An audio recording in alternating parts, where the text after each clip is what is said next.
அஸ்ட்ரோகிளிட்ஸ் நேயர்கள் அனைவருக்கும் என் அன்பான வணக்கங்கள். இறையருளும் குருவருளும் நம் அனைவருக்கும் கிடைக்கட்டும். இன்றைய ஒரு சிறப்பான பதிவுல நம்ம பார்க்கவிருப்பது, பொதுவா எல்லா மாத பிறப்பும் தமிழ் மாத பிறப்பும் ரொம்ப சிறப்புடையது.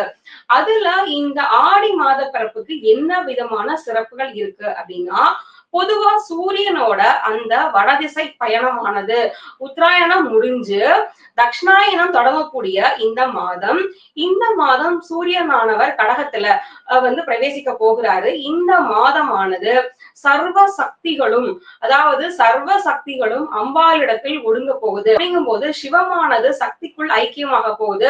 இந்த ஆதி பராசக்தியோட அந்த அருளானது, சக்தியானது அதிகமா பூமியில நிலை பெற்று இருக்கக்கூடிய ஒரு மாதமாக இந்த ஆடி மாதம் திகழுது.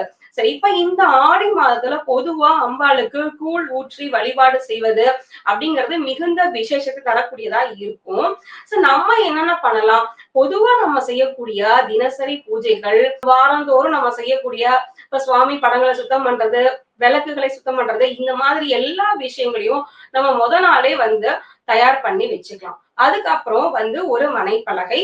இந்த மனைப்பலகை எதுக்குன்னா, நம்ம செய்யக்கூடிய கலச வழிபாடுக்கு. இப்ப நம்ம அந்த கலச வழிபாடு மாத பிறப்பு அன்னைக்கு ஏன் செய்யறோம் அப்படிங்கும்போது, பொதுவா அம்மனோட அந்த சக்தி நமக்கு கிடைக்கக்கூடிய சில பொருள்கள்ல மஞ்சள், எலுமிச்சம்பழம், வேப்பிலை, இந்த மாதிரியான இந்த பொருள்களை வச்சு நம்ம ஒரு கலசம் செஞ்சு அந்த கலச நீரை நம்ம வீட்டுல தெளிக்கும் போது நமக்கு அந்த சக்தியோட அருள் கடாட்சமானது பரிபூர்ணமா கிடைக்கும். சரி, எப்படி பண்ணலாம் அப்படின்னா, ஒரு மனைப்பலகை எடுத்து நல்லா சுத்தம் செஞ்சு அதுல மஞ்சளால மெழுகி ஒரு கோலம், கோலம் போட்டுட்டு அது மேல ஒரு கலசம், அந்த கலசத்துல மஞ்சள் நீர், ஒரு எலுமிச்சம்பழம், ₹1 நாணயம், இது எப்பவும் செய்யக்கூடிய ஒரு கலசத்தையும் மஞ்சளால தடவி ஒரு பொட்டு வச்சுக்கணும். இதுக்கு மேல வேப்பிலை வச்சுக்கணும்.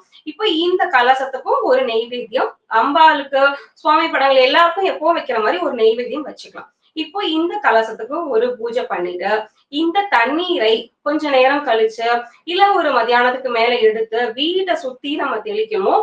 வீட்டுக்குள்ளேயும் இந்த தண்ணீரை தெளிக்கணும். நம்ம மேல வீட்டுல இருக்க எல்லாரும் மேலயும் தெளிச்சுக்கலாம். இந்த பூஜையை நம்ம செய்யும் போது எப்பவுமே நம்ம சொல்லக்கூடிய அம்பாலோட மந்திரங்கள், சுவாமி மந்திரங்கள் எதுவா இருந்தாலும் சொல்லலாம். அபிராமி அந்தாதி பாடல் பாடுறது மிகவும் விசேஷம். மங்கள ஸ்லோகங்கள் எல்லாத்தையுமே செஞ்சு சொல்லி இந்த பூஜையை நம்ம நிறைவு செய்யும் போது இது மாத பிறப்பு அன்றும் செய்யலாம். இதே கலச பூஜை அடுத்த நாளான வெள்ளிக்கிழமையும் இதே ஒவ்வொரு வாரமும் இந்த வேப்பிலை வச்சு ஒரு கலசம் வச்சு அந்த கலச நீர் கொண்டு நம்ம வீட்டுல இருக்க எல்லாருக்குமே அந்த கலச நீர் தெளிக்கும் போது நம்ம செஞ்ச பூஜையோட பலன் பல மடங்கா நமக்கு கிடைக்கும். அதுவும் இந்த ஆடி மாசம்ங்கிறது நமக்கு நிறைய சக்திகளை கொடுக்கக்கூடியதா இருக்கும். இந்த பூஜை மிக எளிமையான பூஜை, கலச பூஜை. இதை நம்ம செய்யும் போது நமக்கு நிறைய விதமான நன்மைகள் கிடைக்கும். இப்போ நமக்கு வேலைக்கு முயற்சி செஞ்சுட்டு இருக்கோம், படிக்கிறவங்க எல்லாருக்குமே ஒரு வெற்றிகளை தரும்.